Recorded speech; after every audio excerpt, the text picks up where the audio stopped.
Chris Cole, LassenNews.com. We're down here at the site of the devastating Doyle fire, the Laura 2 fire that struck November 17th. We're going to take a look at some of the damage. We're going to talk to the Doyle Fire Chief, Kathy Catrone, and we're going to be posting some numbers so people can help with donations.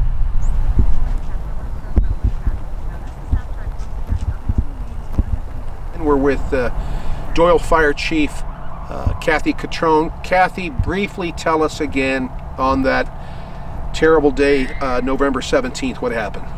The fire started about 11:30ish. Well, that's when we got the call to respond out here. The fire started over on Laura Drive, came through. We had winds, probably 50 to 60 mile an hour sustained winds with gusts in excess of 80 miles per hour. The fire came through across 395, came down Riverview, Thelma, and Sherrill Drive, and just came through. It was just intense. There was wind and sand and smoke and fire everywhere you couldn't see.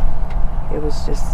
How many structures do we know were lost at this point? There were 16 occupied structures that were lost. I believe the number somewhere is in the 30s of other structures. How many people displaced?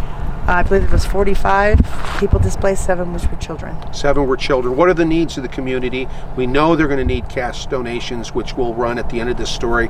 What do they need, Kathy? What are you seeing? I think we're going to need some help cleaning up. I know there's some groups in Susanville that have offered to come down and help when it's time, when we get some dumpsters and stuff so they can clean up the properties.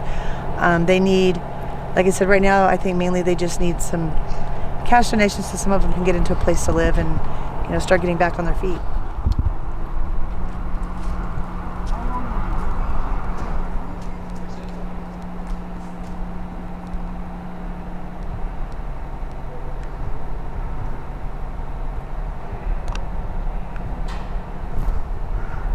Kathy, I just mentioned that this wasn't here. All these donations weren't here 2 weeks ago in this room. They've came in the last three days, haven't they? Yeah. Starting Friday, we started accepting donations here. We've had people here every day sorting them out and going through everything and getting it out so that people who were affected by the fire could come in and get whatever they needed. Everything's available to any and all of them. And Chief, they're coming in, aren't they? They are.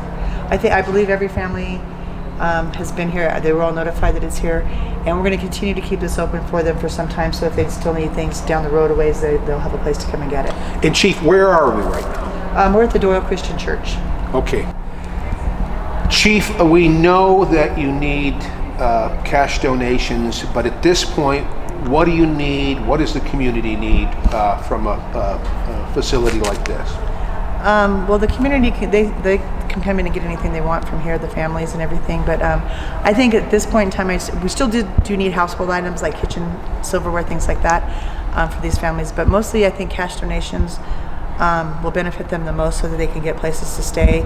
Some are still in hotels, some are with friends. They don't have any other place to go or the funds to get anything new, different in the aspect of somewhere to stay. So I think that's a big thing. We do have a bank account set up through Bank of America, and the Doyle Christian Church here is handling that.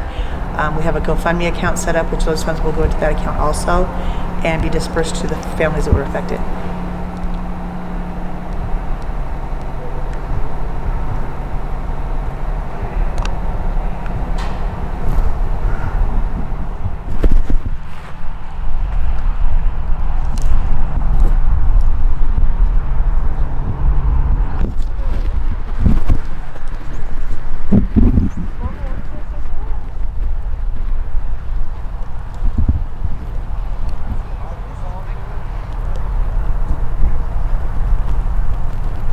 Chris Cole with LassenNews.com again. I'm with a friend, Denise Roberts, here in Doyle, and I never thought I would call you a victim, Denise, but this is your home. You've lost a lot. What happened? What was that day like? My daughter, the day before, came outside. She'd come over for coffee. Her house is over there, or was. And she came out and said, "Mom, it looks like smoke over there." And so we looked and we called. Then they said open burn was okay. So the next morning she'd come over and she said, "Mom, I gotta go check on the dogs." And she came outside and the wind was blowing real hard. She says, "Mama, is this smoke or is it dust? And I came out and said, oh God, it's smoke. And I grabbed the phone and I said, get out. And I called 911. My neighbor, his is the only house standing, and if it wasn't for him, I wouldn't be alive. That's what's left of the hose. I told her to turn it on, and I'm standing there spraying as the water's coming back in my face. And then I saw it. And the whole side of the road erupted, and then it came on this side, and I ran in the house. And Alan came over, and he grabbed my oxygen pack and my go bags, and I grabbed my cat. And it was so hot. It was so hot, and when we looked out the door, flames were all around us. And then we just ran. Denise, this has been a tough year for the country, a tough year for Lassen County with the sheep fire. It's been a tough year for you personally. You've lost your husband, you've lost your mother, but yet Doyle residents, including you and your community leader, have been strong. What do folks need, Denise? What are the needs here at Doyle? They need people to understand that they don't know yet what they need. They need a place to stay that is safe and warm because it's cold. They need clothes. They need people to understand that we're shocking and we don't know what we need, but we're going to get there.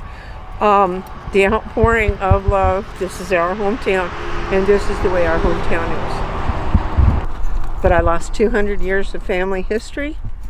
My husband's family history, pictures, all the rest of this can be replaced. None of that can. It's all gone. And you lost his urn too, didn't you? It blew outside the foundation. We finally found it. There was about a third of it left, and I will keep that. That's all I have left of him. I will keep that.